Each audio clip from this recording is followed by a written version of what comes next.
Good Thursday morning. Dramatic moments in space and here on Earth overnight. After NASA's unprecedented move to cut emissions short, it is January 15th. This is Today. Breaking overnight, splashdown. On behalf of SpaceX and NASA, welcome home, Crew 11. 4 astronauts back on Earth after the first ever medical emergency evacuation from the International Space Station. Their stunning return captured over the skies of California. Look at that. Look how beautiful that is. This morning, what's next for the crew, the member in need of medical treatment, and the impact on the space race. New face-off. Another wave of protests erupting in Minneapolis overnight. After yet another shooting. This time, a federal agent opening fire on a Venezuelan man accused of resisting arrest and attacking that officer. During the struggle, the federal agent discharged his weapon, striking one adult male. We're live on the scene. Tension and turmoil abroad. U.S. troops on the move in the Middle East as President Trump weighs his response to Iran's deadly crackdown on protesters. Meanwhile, top officials from Denmark and Greenland scoff at the president's push to take control of that island after a high-stakes visit to Washington. Greenland, for the time being and for foreseeable future, will remain within the kingdom of Denmark. Straight ahead, how the White House is responding in a live report. Can you hear me now?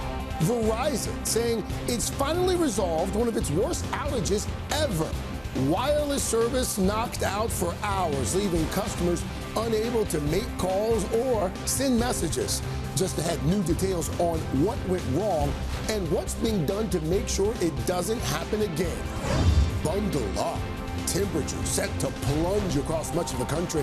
Parts of the South facing freeze warnings. The Great Lakes bracing for snow. Al's got your full forecast. All that, plus click to cancel. New support this morning for an easier way to get out of everything from those streaming subscriptions to gym memberships. We'll have the money-saving details. And it's not all right. Matthew McConaughey's bold move in the battle over AI. It'd be a lot cooler if you did. How the Oscar winner is fighting back against misuse of the technology and what it could mean for the future of Hollywood. Today, Thursday, January 15th, 2026. From NBC News, this is Today with Savannah Guthrie and Greg Melvin. From Studio 1A in Rockefeller Plaza. And a very good morning to you. Welcome to Today. Thank you so much for starting your Thursday morning with us. Laura Jarrett in covering for Savannah, who continues to recover from vocal surgery. It is a very busy Thursday. Let's get right to that breaking news overnight. This was the scene there in the Pacific Ocean off San Diego. 4 NASA astronauts splashing down around 12:40 a.m. Pacific time after that emergency medical evacuation from the space station. And take a look here. The re-entry could be seen in the skies across the California coast. These images from Burbank. It comes after NASA ordered that crew home about a month earlier than planned. The first time in the space station's 25-year history that a mission was cut short because of a medical problem. Unprecedented indeed, and NASA officials have yet to provide details about which crew member was affected or the nature of the medical issue itself. NBC's Tom Costello covers NASA for us. Tom, good morning. Tom, where's the crew right now? Yeah, that's right. The crew at this moment is at a hospital in San Diego after their spectacular return to Earth very early this morning. They're all right now getting some much-needed rest following NASA's unprecedented decision to medically evacuate a crew from the space station. Dragon, SpaceX, we see splashdown.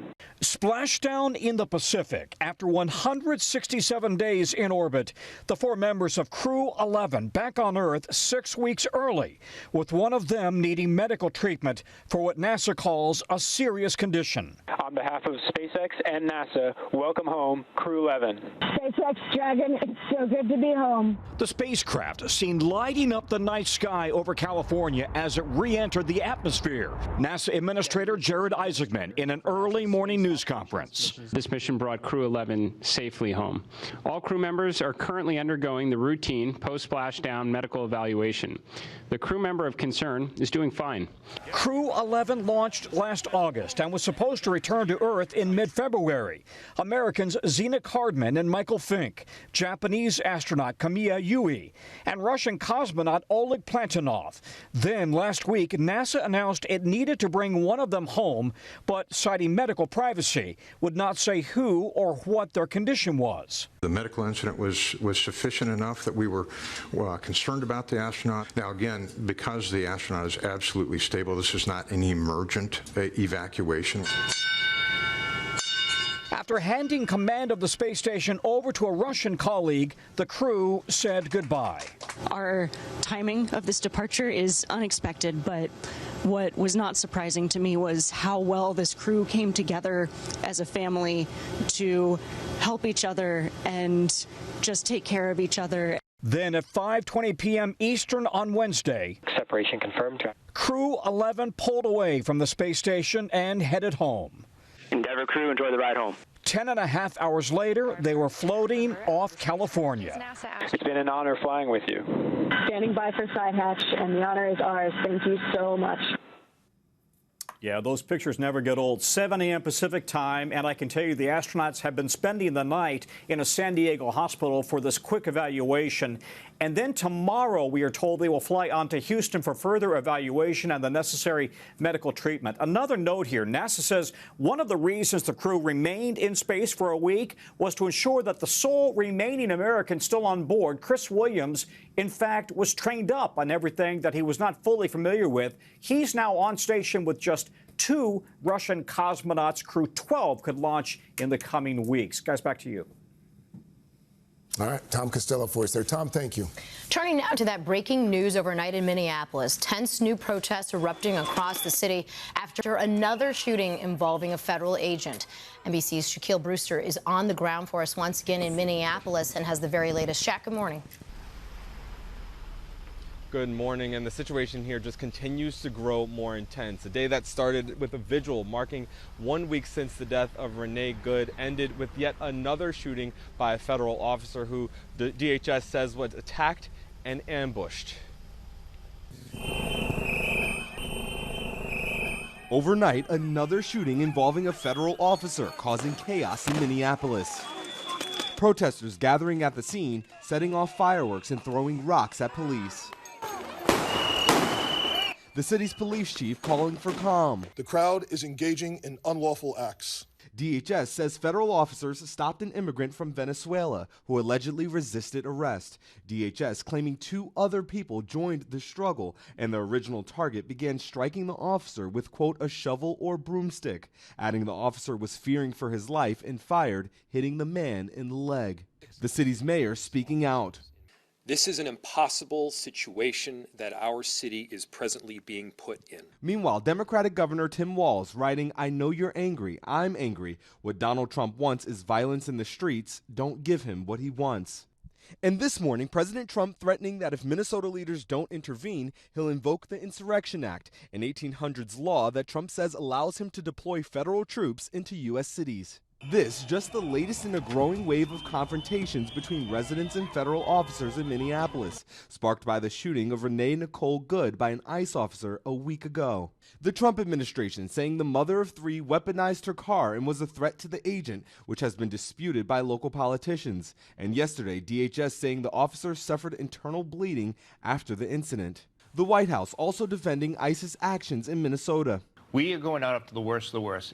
While a lawyer for the Good family is demanding answers. Our understanding is that the mission coming into Minneapolis was to get the worst of the worst. I can tell you one thing, Renee Good was the best of the best. Her family this morning remembering the 37-year-old mother of 3 as a beautiful light. Now, Good's family attorney telling me that the family is calling for a transparent investigation, saying they're also considering launching a civil lawsuit. By the way, Minnesota's Governor Tim Walz addressing his state last night in a primetime address, calling for the end of what he calls an occupation. All right, Shaquille Brewster in Minneapolis. Thank you, Shaq. Now to the rising tensions between the U.S. and Iran over the regime's brutal and deadly crackdown on anti-government protesters. A watchdog group now putting the death toll in Iran at more than 2,500. And this morning, as President Trump weighs the U.S. response, we've learned American service members are being evacuated from an air base in nearby Qatar. NBC's chief international correspondent Keir Simmons joins us now from the region. Keir, good morning. Craig, good morning to you. Night after night, we've anticipated here in the Middle East U.S. strikes in Iran. This morning, President Trump seems to be holding off for now, while exclusive reporting from NBC News says Trump wanted any action to be swift and decisive. But according to a U.S. official and two others familiar with the conversations, he was told there was no guarantee the Iranian regime would quickly fall. This morning, Iran announcing it will not execute a protester whose family feared he was hours from death. 26-year-old Afan Sultani faced the death penalty, but remains behind bars, Iran's judiciary says. It was enough for President Trump to hit pause on a threatened military intervention. Iranian airspace, which had been shut down fearing an attack, has reopened for now. They told me that there'll be no executions. And so I hope that's true. Does this mean military action is now off the table against Iran? Well, we're going to watch it and see what the process is. But protesters have faced direct gunfire from Iranian forces, human rights groups say. One US-based advocacy group estimating at least 2,500 people are dead, including around 150 security personnel. Amnesty International describing unlawful killings on an unprecedented scale. US troops were evacuated from a major base in Qatar after Iran threatened to target them. Iranian state media even broadcasting an image of Trump from his 2024 attempted assassination with a pro-government protesters message. This time, it will not miss the target. But Iran's foreign minister appealing to the American president after attending funerals for Iranian security forces, accusing outsiders of fomenting the violence. President Trump has said that if there are killings, he would intervene. And they wanted to drag him into this conflict.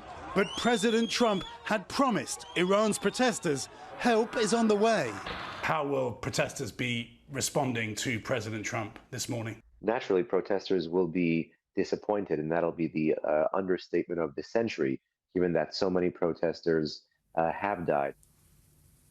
But Craig, Arab governments have been telling me this week they were worried about the potential for chaos in Iran, and President Trump, speaking to Reuters, expressing doubts about who would take over if the regime fell. This region, Craig, is still tense. The president leaving his options open, Craig. Our chief international correspondent, Keir Simmons, for us. Keir, thank you. Also this morning, there are new developments in President Trump's push to control Greenland. That idea rejected by top officials from Greenland and Denmark after a high-stakes meeting at the White House. But the president remains undeterred. NBC's chief White House correspondent, Peter Alexander, has that story for us. Hey, Peter, good morning. Laura, good morning. President Trump is leaning into his desire for the U.S. to take control of Greenland, posting anything less than that is unacceptable. And the pressure is building even after that face-to-face meeting between U.S. and Danish leaders here that appeared to do little to bring the two sides any closer to an agreement. Overnight tensions rising, multiple countries sending troops to Greenland. Sweden and France joining military exercises there as Denmark, that controls the territory, announces it's stepping up its military presence. All seemingly a response to President Trump, who's not backing down from his repeated threats to take control of Greenland. Greenland is very important for the national security. The president's latest remarks follow a months-long pressure campaign, finally punctuated by a closed-door sit-down between Vice President J.D. Vance, Secretary of State Marco Rubio, and the foreign ministers of Denmark and its territory, Greenland. The guests describing the meeting as frank and constructive, but no resolution. We therefore still have a fundamental disagreement, but we also agree to disagree. And therefore we will, however, continue to talk. Greenland is roughly 3 times the size of Texas, with a population of just about 57,000. The U.S. already has a base there that the vice president visited last year, with radar systems to serve as an early warning for potential attacks from Russia. President Trump has not ruled out military force. If we don't do it the easy way, we're going to do it the hard way. But Rubio says the president would prefer to purchase the island. 3 people familiar with the estimate tell NBC News the price tag to buy Greenland could be as much as $700 billion. Overnight, the Interior Secretary, who'd previously posted a picture showing Greenland as part of the U.S., titled the new Interior Doubling Down. Think about Alaska, which we also purchased. These are like 2 bookends that protect North America. Så vil jeg gerne gentage. Greenland's prime minister offering his clearest statement yet this week, saying if we have to choose between the USA and Denmark, we choose Denmark. Back in Washington, the president is facing criticism from both parties. The thought of the United States taking the position that we would take Greenland, an independent territory within the Kingdom of Denmark, is absurd. And just this morning, a new national poll shows 3/4 of Americans say they oppose the U.S. attempting to take control of Greenland. Just 25% support that idea. And just days after President Trump insisted that Greenland is at risk because Russian and Chinese warships are, in his words, all over the place, during his remarks here, the Danish foreign minister said they have not seen a Chinese warship there in a decade.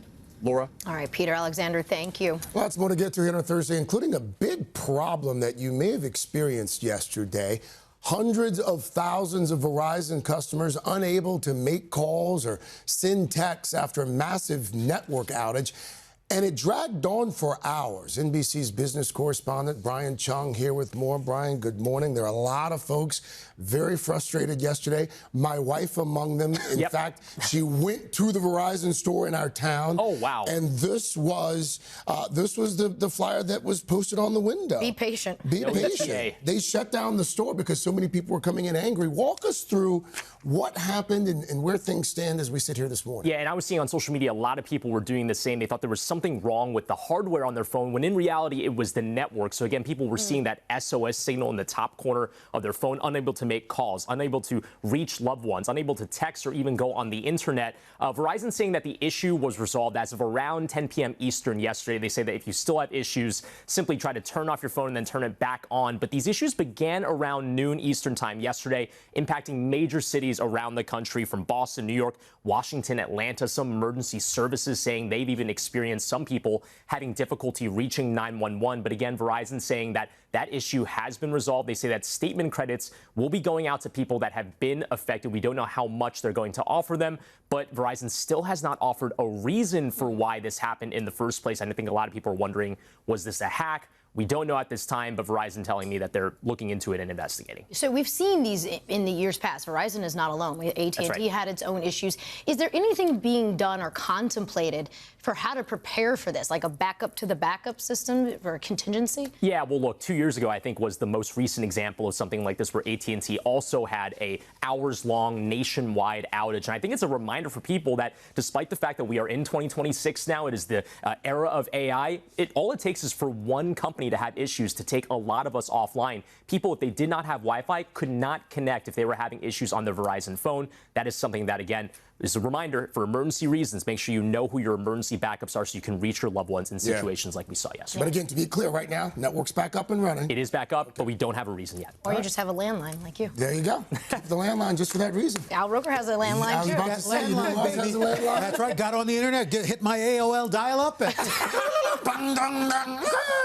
Oh, it was fantastic. Only took 12 hours to play Sudoku. It was great. All right, so we've got some changing temperatures today. 10 to 20 degrees below average in the east, while the west is going to be 10 to 20 degrees above average. So here we go. We look at these wind chills right now. It feels like 2 in Erie, 1 in Chicago, -3 in Fargo, 42 degrees in Norfolk. And we're going to be having a bundle up today in the east. Chicago, you're only going to be 25 degrees. New York City temperatures will be dropping during the day today. Tampa, 61 degrees. That's 11 degrees below average. And if you're thinking, hey, let's head to Florida, nice and warm tomorrow morning, 10 million people from Albany, Georgia, down to Okeechobee going to be under freeze warnings, with temperatures in the morning into the low 30s, upper 20s. So that's going to be awfully brisk. And tomorrow from Boston all the way down to Miami, below average temperatures. And that Cold reinforcing air is going to be coming in. As you can see, Minneapolis by Monday, you're going to be at 5. Traverse City 14. Indianapolis 19. Boston, you're going to be into the low 30s. We're going to get to your local forecast coming up in the next 30 seconds.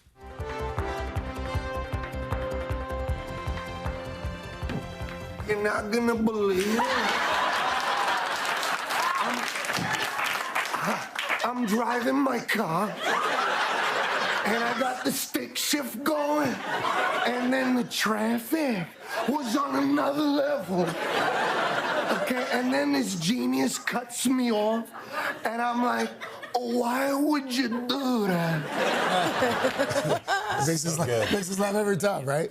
That is SNL's Marcelo Hernandez doing his best Sebastian Maniscalco.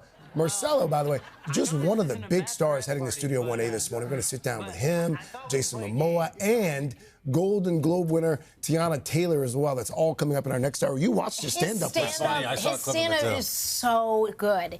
Marcelo on Women, let me just say, I think you will enjoy. Okay. Uh-oh. Okay. His family stuff is great, too. Now I got to watch. Guys, but first up this half hour, bold new move tied to the rapid rise of artificial intelligence in Hollywood. Yeah, Oscar winner Matthew McConaughey has now received approval to trademark his likeness. And yes, his famous Texas twang, too. NBC's Morgan Chesky joins us for more on all of this. Morgan, good morning. Yeah, good morning, guys. Texas star known for his laid-back persona, now front and center in this growing debate over AI's emerging role in Hollywood. Now, this brand new trademark has not been tested in court just yet, but his attorney does tell me it's their first step here in a very uncertain AI future. All right, all right, all right. You know the Texas drawl, the iconic line, and the stardom that followed. You're beautiful. Now, in an age where artificial intelligence can make anyone say almost anything, Matthew McConaughey wants to make sure the secret of his success stays his.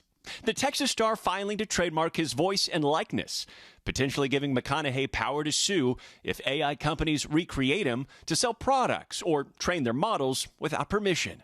The move first reported by the Wall Street Journal and confirmed to NBC News by McConaughey's legal team. What specific elements of Matthew McConaughey's voice are protected here? They're very individual to him, one of one.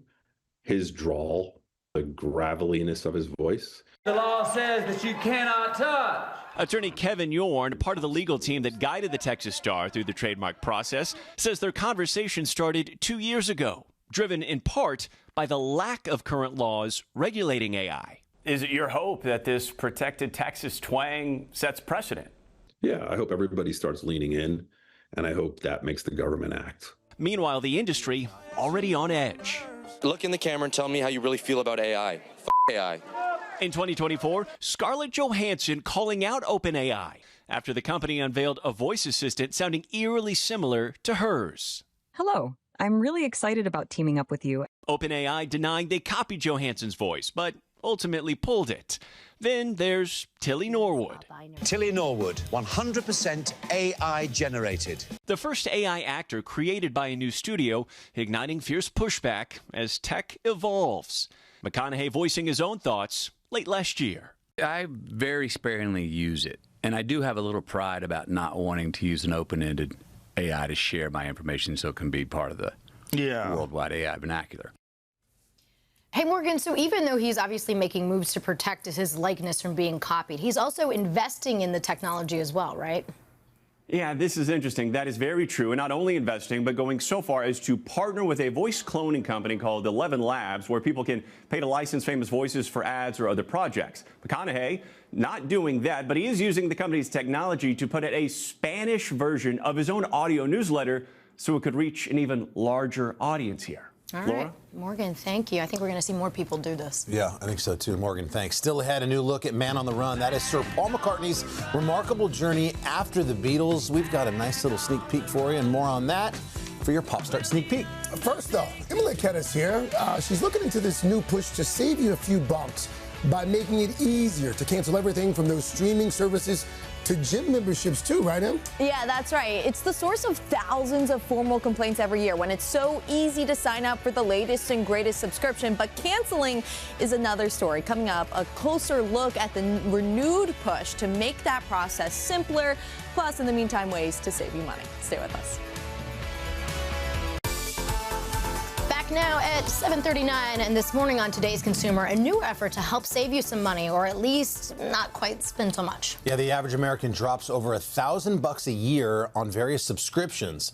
But a bipartisan push is now underway to make sure you're only paying for the ones you actually use. Yeah, NBC's Emily Acata here with everything you need to know about Click to Cancel. Click to Cancel, right, Em? Yeah, that's right. They're endless, right? You think about live sports, meditation, clothing, and of course your favorite streaming channels. Those subscription services can add up quickly and are easy to lose track of, which can cost you. Now there's a renewed push on Capitol Hill to simplify the process and make sure canceling those subscriptions is as easy as signing up for them.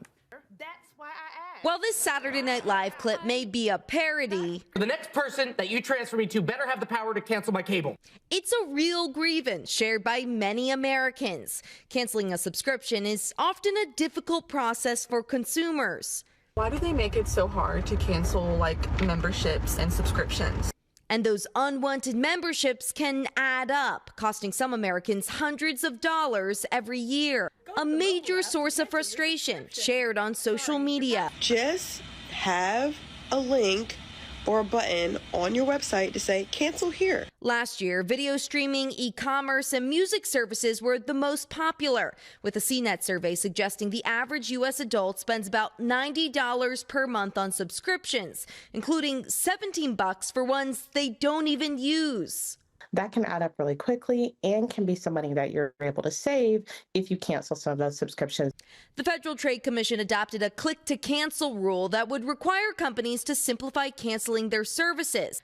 But it was blocked by a federal appeals court last July over a procedural error. Now on Capitol Hill, there's a bipartisan effort to revive it. It's called the Unsubscribe Act, which proposes to strengthen consumer protection by requiring both a simple way to cancel subscriptions and consent before charging customers after a free or reduced cost trial. What the marketers and the corporations do is they count on a huge number of consumers forgetting that they subscribed, and they reap the benefits in a large amount of profit. Experts say try a subscription tracker like Rocket Money or Bobby, or simply do a self-audit of your spending, checking bank and credit card statements from the past 3 months to track any recurring charges. It's really up to us to really take a moment, take a few minutes just to look and see what it is that we're actually paying for.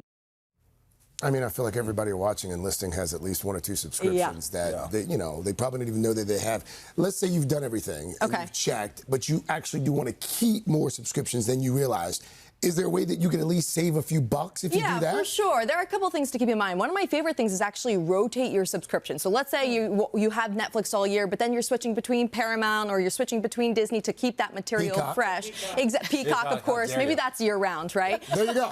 You want to check for bundles, ask about special offers for services you already pay for, like related to your phone or internet provider. Sometimes they have special deals, and find free and low-cost alternatives. What I mean by that, sometimes your library might have digital offerings that you can rent for free, or you're maybe adding commercials so you get a lower price. There are ways to save money. It takes a little bit of work, though. I always fight with my husband about that because I'll take the ads to get the lower price. He's like, can we just pay the $2 extra? Gosh, come on. I don't want the ads. I'm with him, too. I am, too. So, see, there we go. Saves you 30 seconds there, right? But yeah. The ads. Thank you so much. Mr. Roker, what are you looking at? Well, we're looking at still some winter hanging around. We got winter weather advisory, storm watches. We got snow squall warnings right now down from West Virginia into Ohio, all part of a system pushing in here for 15 million people. You can see lake effect snow right now, Cleveland, Buffalo, on up into Watertown as this low pressure pulls away into New England. So that moves out. But then there's a clipper storm system that's going to be bringing more snow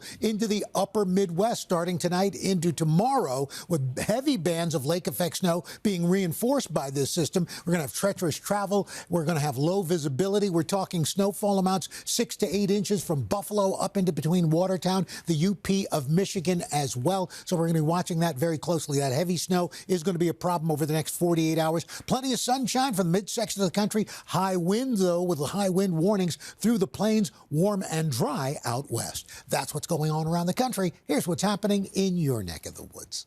That's your latest weather. Hashtag PSSP. All right, we got a good one for you guys. Good morning, everybody. Paul McCartney getting the documentary treatment once again. A new trailer is out for Man on the Run, the upcoming film all about McCartney's life. This would be post-Beatles when he created the band Wings with his wife, Linda. That project also taking a look inside Paul's fractured relationship with John Lennon. Here's a sneak peek.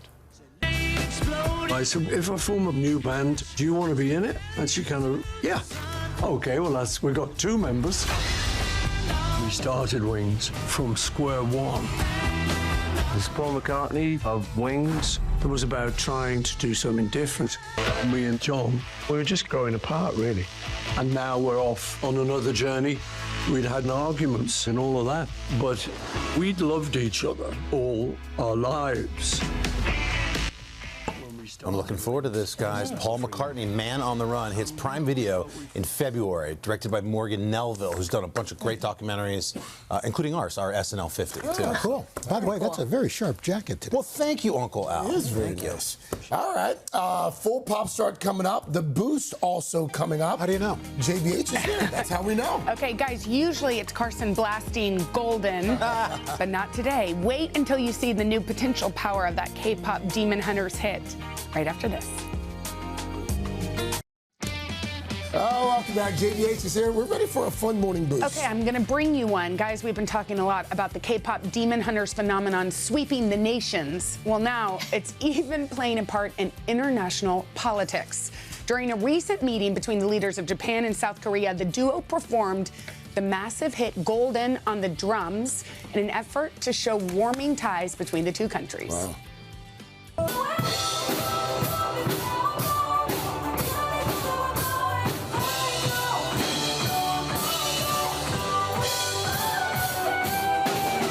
Not bad, right? This is real, not AI. Not bad. Right? This is real, not real. bad. And online, the president of South Korea tweeted or X'd, whatever you say, just as our desire to keep the rhythm was the same, even though the tempo was slightly different, we will work together to build a future-oriented Korea-Japan relationship. That is nice. Yeah. Very nice. Pretty cool. That's not the first time, by the way, Jenna. I don't know if we have this clip handy, but they've done this sort of drum diplomacy before. Take a look. Oh, yeah. That's right. Oh, yeah. Yeah. Just had to trot that out. Those hips don't Watch your dad's hand magic here in just a minute. Here we go. Let's bring. Oh yeah. The dad dancing diplomacy. Yes. Dad dancing. I love how in there your mom is like, oh, all right. She's probably looking Your at him mom's like, kind of hitched. This is where you live. That's exactly. The U.S. and West Africa became besties. well, Right off of that moment. how did the dad dancing do with the That was diplomacy? great. Good? Awesome. Yeah. Oh, that's Ahead in Pop Start, guys. Move over Barbenheimer, Robert Downey Jr.'s big idea for the same-day debuts of the next Avengers and Dune movies. But first, your local news. Dungers. Dune diplomacy.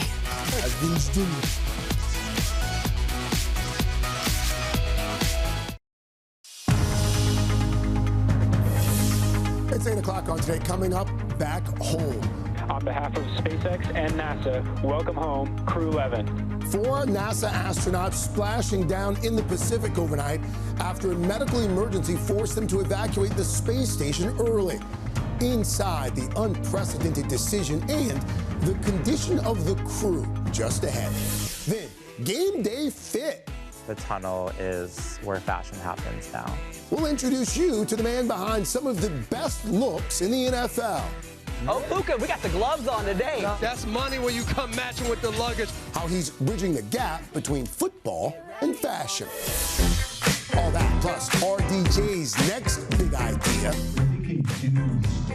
Mia Hamm scores a new biopic. In the box, the shot, go! She's got the record! And Kelly goes K-pop. Why did I cover up the color stuck inside my head? It's all ahead in Pop Start. Then star-studded Studio 1A. Jason Momoa gets wrecked. See the muscles, how my muscles look. Marcelo Hernandez bringing all the laughs. Came out this way, had to explain, direct from Domingo. And Tiana Taylor, fresh off that Golden Globes win. We belong in every room we walk into. Our voices matter, and our dreams deserve space. They're all here, live, today, Thursday, January 15th, 2026. Wishing my grandparents a happy 55th anniversary. In Rylander, Wisconsin.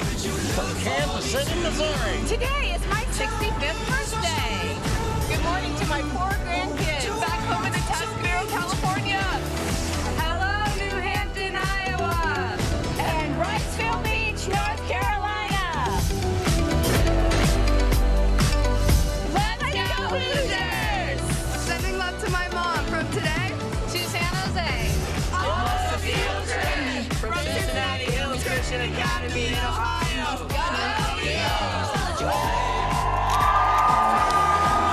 We are so glad you skipped class for us. We are so glad you are waking up with us as well. Happy Thursday. Welcome to Today. We appreciate Laura Jarrett. Good today again. Well, Savannah's on the man from Vocal Surgeon. Been good to have you here. Not that we condone skipping class, but if you were going to, please come hang out with us. I would say that we do condone it, only if you're coming to see us on the plaza. All right, How fair about enough. that? Busy hour, starting with your news at 8 o'clock. We're going to begin with that breaking news. 4 astronauts back on Earth this morning after the first ever medical emergency evacuation from the International Space Station. The crew splashing down off the coast of California. NBC's Tom Costello has been covering this for us throughout the morning. Joins us now with the very latest. Tom, good morning. Yeah, good morning, Craig. So this crew traveled 70 million miles while on the space station, 2,600 Earth orbits, but their mission cut short after one of them developed a medical situation that NASA decided needed to be addressed here, back on Earth. Dragon, SpaceX, we see splashdown. Splashdown in the Pacific. After 167 days in orbit, the 4 members of Crew 11 back on Earth 6 weeks early, with one of them needing medical treatment for what NASA calls a serious condition. On behalf of SpaceX and NASA, welcome home, Crew 11. SpaceX Dragon, it's so good to be home. The spacecraft seen lighting up the night sky over California as it re-entered the atmosphere. NASA Administrator Jared Isaacman in an early morning news conference. This mission brought Crew 11 safely home. All crew members are currently undergoing the routine post-splashdown medical evaluation. The crew member of concern is doing fine. Crew 11 launched last August and was supposed to return to Earth in mid-February. Americans Zena Cardman and Michael Fink, Japanese astronaut Kamiya Yui, and Russian cosmonaut Oleg Plantinov.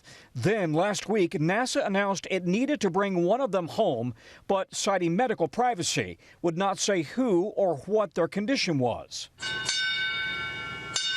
After handing command of the space station over to a Russian colleague, the crew said goodbye. Then at 5:20 p.m. Eastern on Wednesday, Separation confirmed. Crew 11 pulled away from the space station and headed home. Endeavour crew, enjoy the ride home.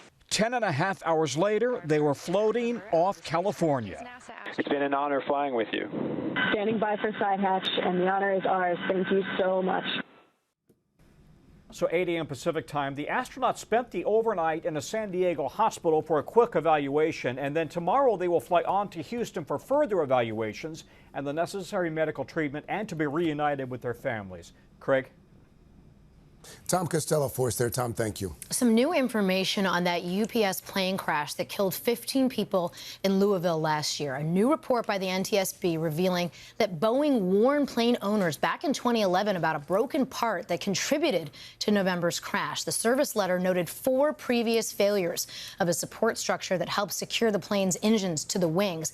But at that point, Boeing determined it would not result in a safety of flight condition. When reached for comment, Boeing says it continues to support the investigation, but did not comment on that 2011 letter. FBI agents searched the home of a Washington Post reporter yesterday. Officials insist it's part of a leak investigation into a Pentagon contractor accused of taking home classified information. NBC's Kelly O'Donnell is in Washington this morning with some more details. Kelly, this is one that raised a lot of eyebrows yesterday. Good morning. It certainly does, Craig. This is a clash between the First Amendment and the government's efforts to protect military secrets. Today in federal court in Baltimore, a government contractor accused of taking information that's classified home will appear in court to determine if he stays behind bars pending trial, while a surprise FBI search could expose a reporter's sources. This morning, dramatic twist, military secrets, the First Amendment, and the Oval Office. Yesterday, a raid that shocked Washington. The FBI entering Washington Post reporter Hannah Nathanson's home, seizing her work and personal laptops, phone, and smartwatch. It's connected to a larger investigation of a government contractor, Aurelio Perez Lagonas, charged with unlawful retention of national defense information, according to a criminal complaint. Later, President Trump revealing that information relates to Venezuela. The leaker has been found and is in jail right now. And that's the leaker on Venezuela. And a very bad leaker. But as for the raid on the reporter's home, the paper pushing back. While FBI Director Kash Patel posted that she was found to allegedly be obtaining and reporting classified sensitive military information from a government contractor, endangering our warfighters. The Washington Post says the paper and reporter are not targets of the investigation. Nathanson, who has reported extensively on federal workers laid off by the Trump administration, has not been charged with any crime. The Post executive editor calls the raid aggressive action that raises profound questions and concerns about constitutional protections. Free press advocates are alarmed. We are just seeing an assault on press freedom that we typically see in authoritarian countries. The Constitution protects journalists' ability to gather and write about classified information, and that is not a crime. So far, DOJ has not publicly asserted that the contractor provided classified information to the Post reporter whose home was searched. Her electronic devices could contain information about sources that have nothing to do with this case. Craig? Kelly O'Donnell, Force there in Washington. Kelly, thank you. To college basketball now, and not one, but two game-winning buzzer beaters last night. Let's start in Baton Rouge. LSU with a 1-point lead on Kentucky with less than 2 seconds on the clock. Long throw in, caught by Marino, the jumper, got it! The Cats come back to win! We got to see if that was good. Kentucky shocking the LSU crowd there. They go on to win it 75-74. All right, I'll see your buzzer beater, and I'll raise you one. SMU down by a basket to Virginia Tech. About 2.5 seconds left. Here's how it went down. Into Miller, defended by Hammond from half court. Oh, it goes! The Mustangs with a half-court shot for the win. That's the shot you practice at the gym, like 6-7 times after practice. The shot you practice at the gym. The tournament, of course, doesn't start for another few months, but a lot of folks getting March Madness vibes in college basketball right now. Two buzzer beaters. I like the flames. Right? They do it up right. You buzzer beaters deserve a little fire. They do. It's special. Mr. Daly, what you working on, buddy? Well, we got a lot to get to today, including Pete Davidson's exciting new project, and he doesn't have to travel very far to film it. We'll explain coming up. But first, get ready to meet the NFL game changer, bridging the gap between football and fashion. Kaylee Hartung caught up with him. Hey, guys. NFL stars can score big before they even step on the field, as they've turned their stadium arrivals into a fashion show. But sometimes you need an assist. So coming up, I will introduce you to the league's first ever fashion editor and show you how he's helping players let their style tell their stories.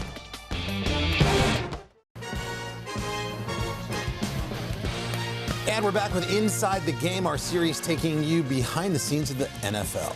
Yes, the road to Super Bowl 60 heating up with this weekend's divisional round of the playoffs, but something that's happening off the field is also capturing the attention of both fans and the fashion world. NBC's Kaylee Hartung is here to do the deep dive for us.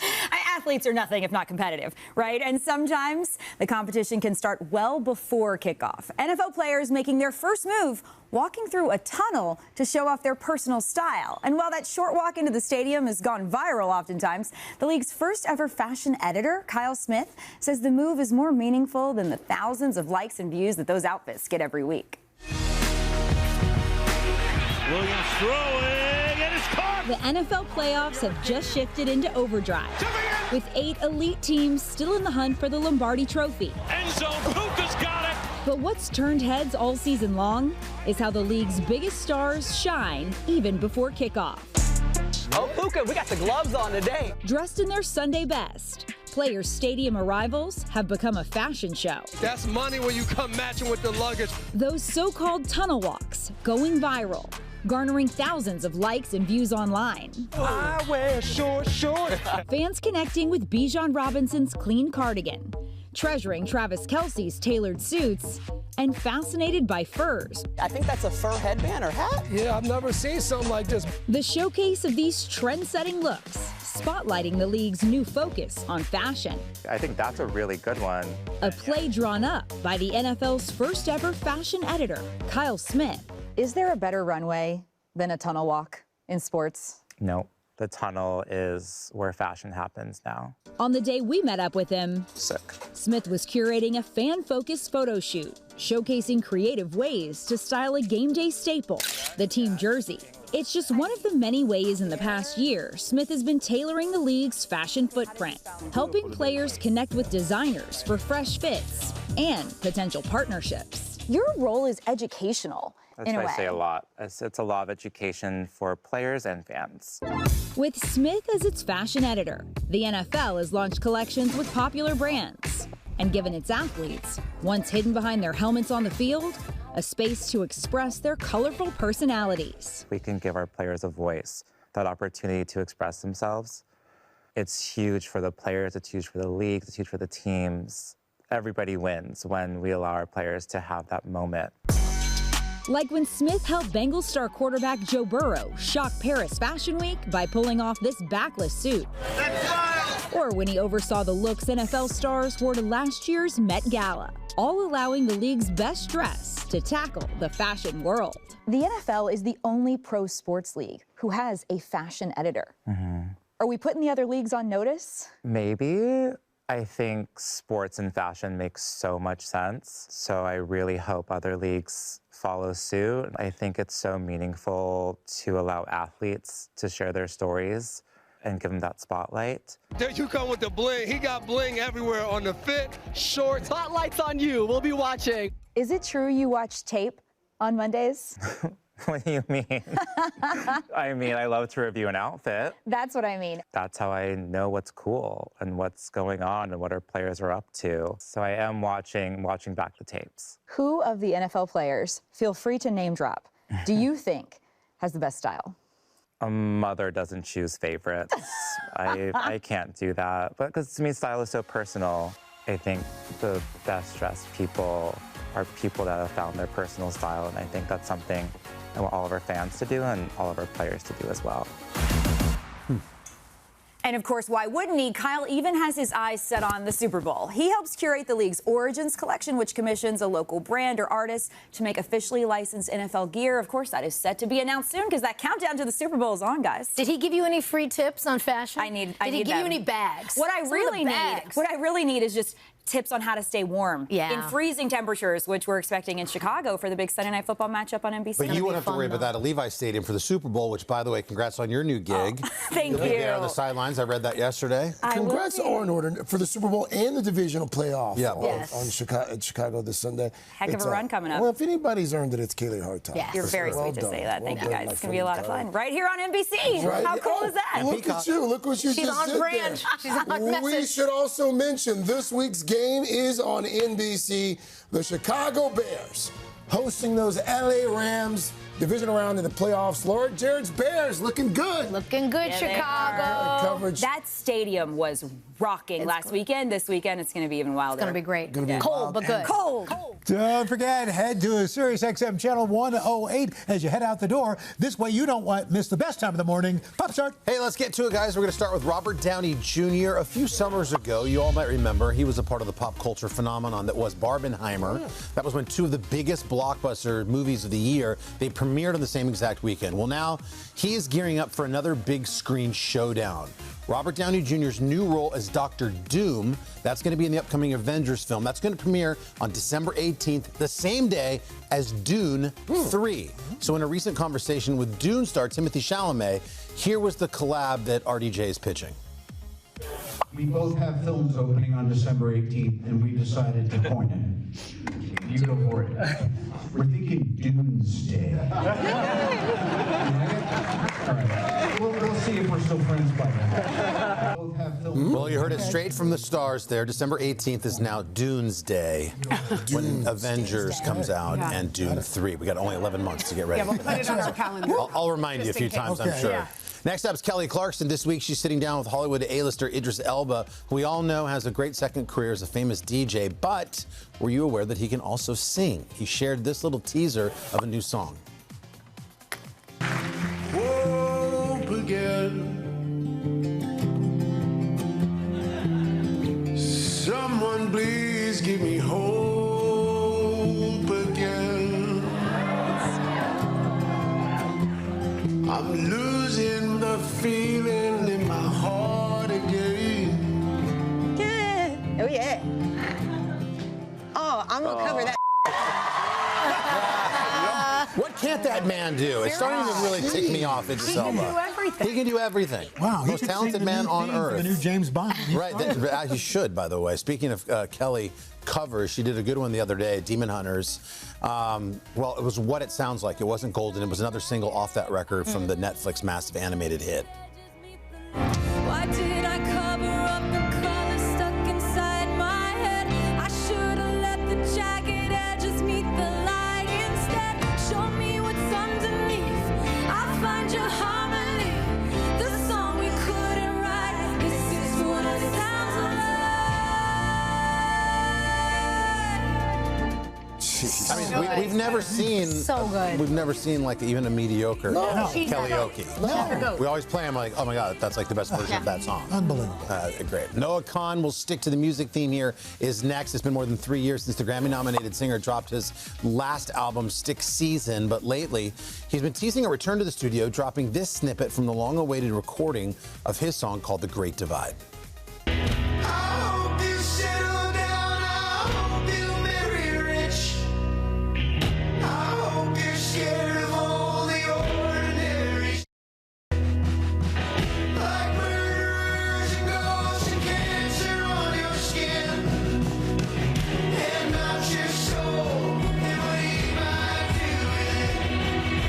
Well, that sounds good. Still no release date for the new music just yet. We'll be keeping our eyes peeled for that. Next up is Pete Davidson, the former SNL star, stepping into the world of podcasting yesterday. Netflix announcing they're teaming up with the comedian for an original video podcast called The Pete Davidson Show.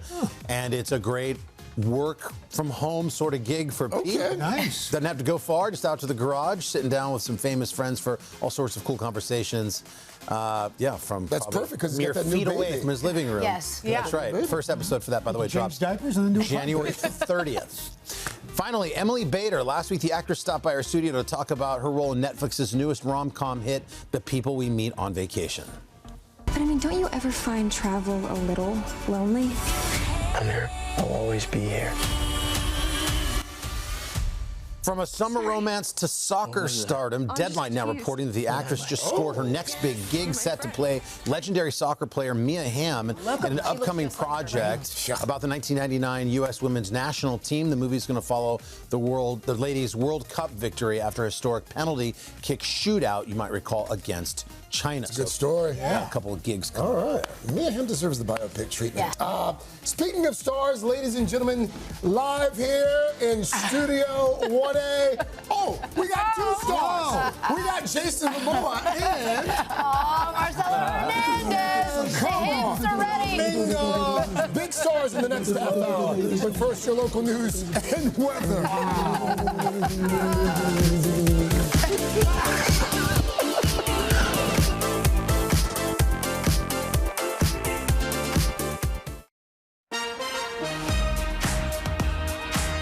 We are back 8:36 with a man who has a big stature and even bigger resume. Jason Momoa has made a career playing larger-than-life characters in Game of Thrones, of course, Aquaman, Dune.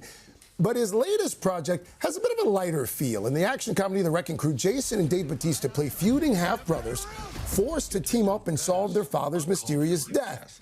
They meet a lot of bad guys along the way, but that's not what got Jason's character sweating the most. I look stupid. Do I look stupid? Yeah. Just take it off. Take it off. Yeah. Hair up and down. Up. See the muscles. How my muscles up. You're good. Show the muscles. You're good. You're good. I just feel like you're trying way too hard. There she is. There she is. She looks hot. What? My bad, boss. I underestimate you. Chili pepper water. Yeah, she was hot. She's so spicy. Yeah, she's spicy, bro. Hey, Valentina. Aloha. Hey, how are you? Oh. Oh, Jason Momoa, welcome back, sir. Welcome back. Thank you for having me always. Always good to see.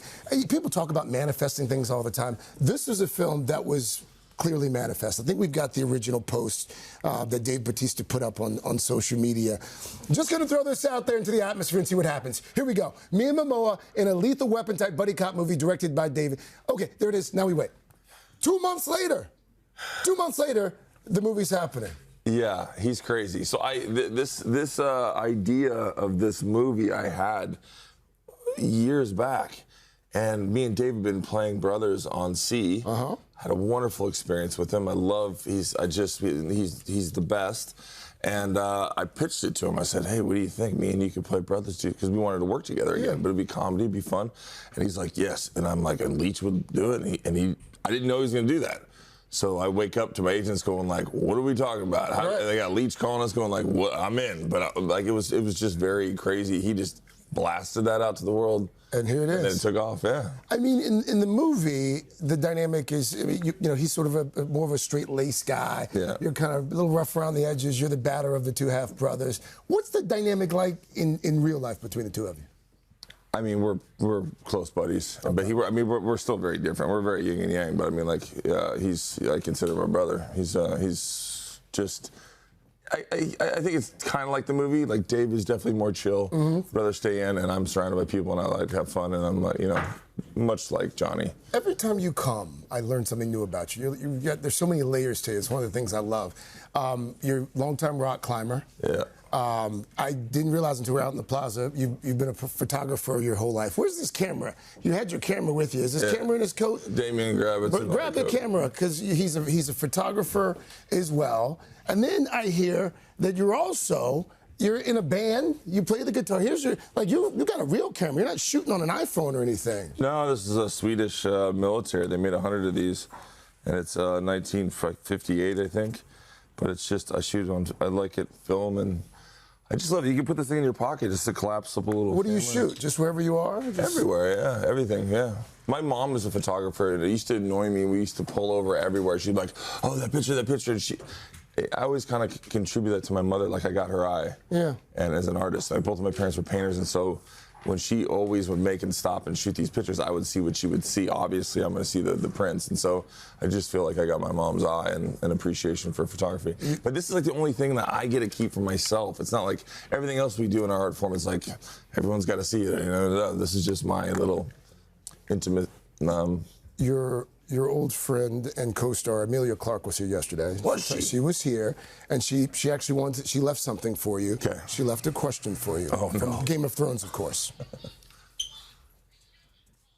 Hey, Jason, remember me? I have a question for you. I'm going to do a job in New Zealand, and I want to know, what is Jason Momoa's top island tips? What say you, Mr. Momoa? Wow, top island tips? Yeah. Well, I'm going to call her and give her all the really good tips because there's a certain amount of things you don't want to say on national TV. So everyone in New Zealand lets me come back home. But, you know, you definitely want to go to a marae and you want to meet some of the, you know, go to one of the iwis. And so I'm hoping their production allows them to come in. You want to have like a hangi, you want to have a nice meal. A traditional way. Yeah. I think I will tell her where the places to go because I don't want the world to know where to go. Okay. Because they're my spots. I respect that. I don't know when you have time. But you got to go to the South Island. When she's going to go to the North Island, you got to go to South Island and check it out too. All of it. I want to take through 3 of your projects really quickly. Supergirl. You play the villain in Supergirl. Play Lobo. What can you tell us?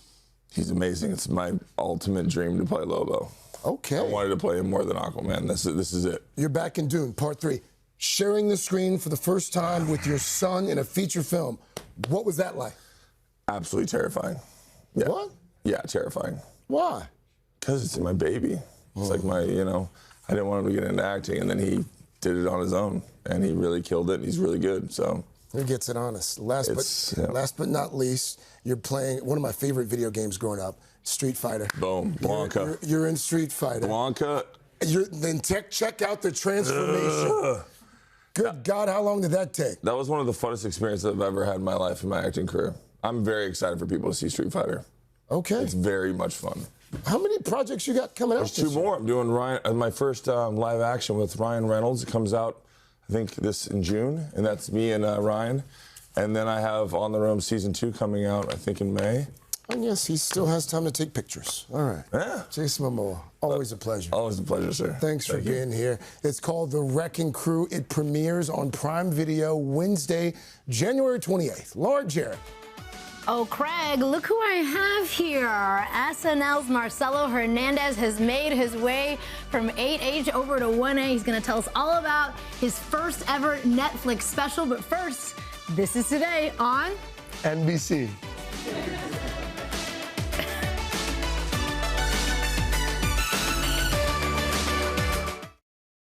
Hey man, came all this way, had to explain, direct from Domingo. Kelsey's a friend, she's like my sis, but we did hook up though. What? Well, why would you guys tell me this through song? I hope we can still be friends. We are back with a little Domingo, a beloved SNL favorite from Marcelo Hernandez. Now he's also starring in his debut stand-up special on Netflix. It's called American Boy, filmed in his hometown of Miami, and he's celebrating his roots and laugh out loud experiences growing up as a first-generation American. Take a look. Something about being with your cousins, it makes you just... You lose your mind. You end up in a part of your house that you have never been to before. You and your cousins end up in the AC unit of your house. And you're in there, and it's weird in there. And one of your cousins is like, I have hair, bro. I swear to God, I have hair. I don't know where it came from. I have hair. Your other cousin, he's weird, and he's like, bro, eat the cockroach, bro, please. Marcelo, good morning. Woo! Come on, guys. Come on, good morning. Yeah. It's like Miami over here. It's a good time. Okay, talk to us about your process. The cousins are material, the mom is material. Take us into, what was it like fine-tuning these jokes? I called it American Boy because I wanted to talk about like all the stuff about my youth, you know? And we host Christmas in my house and Thanksgiving, and I'm always with my cousins, and you know, you get lost in your house with your cousins, and I ate a cockroach once.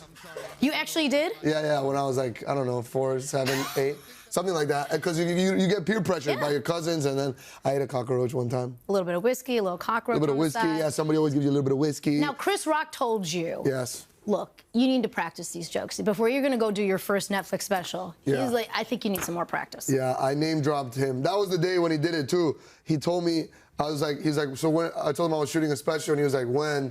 And I was like, in like a few weeks. And he was like, didn't you just finish SNL? And I was like, yeah. He's like, that's a really bad idea. Yeah. You can't like wing this. This is like a very important moment for you. And then after he told me that, I called my agents and my mom and everybody, and I was like, I'm sorry, guys, we have to push it because Chris Rock told me to. And we did. What can you say to that? We can't. You have to just agree. He's a legend. Well, Thank you, Chris Rock. Thank you, Chris Rock. Speaking of your mom, she Yeah. figures prominently in this. Yes. Did you pre-clear any of? I mean, it really is an ode to your mother, who's here today, Yes. Miss Isa. Mom. Did you pre-clear the jokes? No, I asked for forgiveness. No permission. I didn't clear them, but I'm not lying, really. It's a little bit exaggerated, a little bit, but she was like that, you know? She was loud and aggressive, and but she was, you know, she's a mom. She's trying doing her best, you know, so she was able to say whatever she wanted to me. Is she the one who taught you how to dance so well? Yeah, I think so. She taught me how to dance. Yeah, and also I went to a summer camp in Dominican Republic called La Yuga, and in La Yuga they had the dance choreographer from a movie called Sanky Panky, okay? And he taught us bachata and merengue and salsa, so I learned from him as well. Before you made it big. You know Sanky Panky? I don't know Sanky Panky. You don't know Sanky Panky? I don't, but I feel like you could teach me. You don't remember Sanky Panky? Before you made it big, yeah, you were doing reviews in Miami of croquetas. So, croquetas. of course, you know, at the Today Show, we like our food. No, you didn't. Well, we made some for you. You made croquetas? Would you like to taste one? Oh, God. Oh, my God, you got Al Roker to bring me the croquetas? There you go. Oh, my God, what the? Wow. We need a review. Our food and you'll staff have one did with this. me, right? Oh, absolutely. Oh, wow. And the food staff is here, so be one nice. with no sauce to have to taste the real croquetas. Oh. Yes. It's got a good crunch. 10 out of 10? Okay, these are, how good is that? That's very good. It's very good. That's our food staff did. It's unfair. Well, you It's enjoy that. Because this is, it's with cheese and with ham. Let's have your mom come over. And how, wait, try one. Come on, Mommy. Oh my gosh, she didn't even do her makeup. She's gonna be so pissed. Okay, come on. Try one. You guys try one. What is it? What is it? What is in it? Miss Love. Isa, you come. Nothing come, but come. love. Come. While you guys enjoy this, Marcelo, thank you. You can catch American Boy, the special You know how on to Netflix. do the bangy bangy? The Pretty Sanky good, Bangy. right? You know Sanky Bangy. Sanky Bangy? Be sure to How check do you out do that? SNL. It's a gonna return movie. this weekend. Craig, over to you. Craig, Coming up, our star Bangy, parade Bangy. rolls Craig, on. Sanky Bangy, Newly Craig. minted Golden Globe winner Tiana Taylor's here. But first, this is Today on NBC.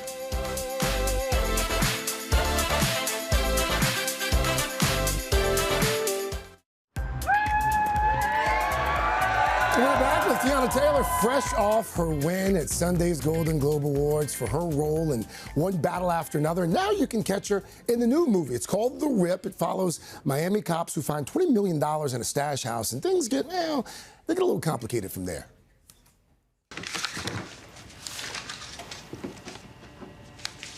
What would you do with this, Numa?